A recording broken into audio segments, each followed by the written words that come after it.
माननीय सभापति महोदय, पूज्य गुरुजी और गुरुमा वृंद, विज्ञ विचार मंडली एवं एठारे उपस्थित मोर छोट बड़ भाई और भौणी और मोर सहपाठीगण, आज अक्टोबर मास 2 तारिख जातिर पिता महात्मा गांधी पवित्र जयंती अवसर में आज मते किछि कहिबार सुजोग मिलिथिबारु मु निजको धन्य मने करुछि।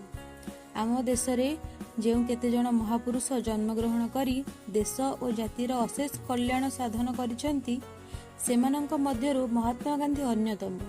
केवल आम देश नुहे समग्र विश्व को से देइचंती शांति, अहिंसा, त्याग और निष्ठार वार्ता। पराधीनतार श्रृंखल रे आबद्ध मातृभूमि भारत जेतेबेले निर्यातना, अत्याचार और शोषणर चरम सीमार पहुंचला, सही समय रे भारतर त्राणकर्ता साजिथिले महात्मा गांधी।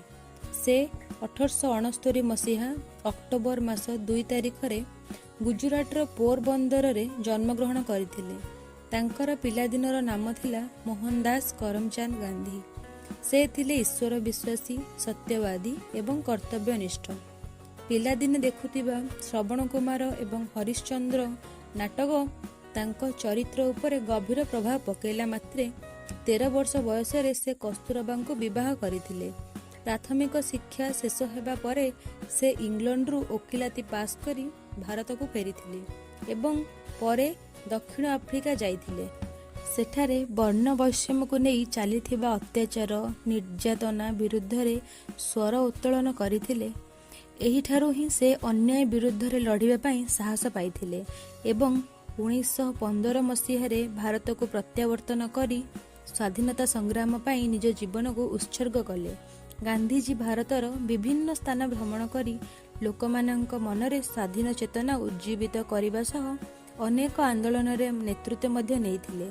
1920 मसीहार असहयोग आंदोलन हेउ, 1930 लवण सत्याग्रह हेउ अबा 1942 भारत छाड़ आंदोलन, तांक डाकरा रे जाति, धर्म, वर्ण निर्विशेष रे समग्र भारतवर्ष एही संग्राम रे जोग देइथिला।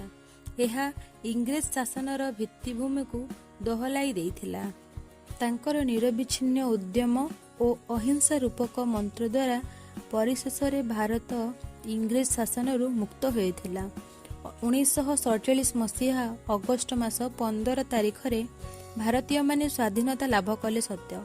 अहिंसार पुजारी, दीन दुर्बलर बंधु, स्वाधीन भारतर स्रष्टा महात्मा गांधी जातिर जनक रूपे सर्वजनविद हेले 1948 मसीहा जानुआरी 30 तारिख दिन नाथुराम गडसे गोली रे प्रार्थनारत महात्मा गांधी को प्राणबली देबाकू हेला।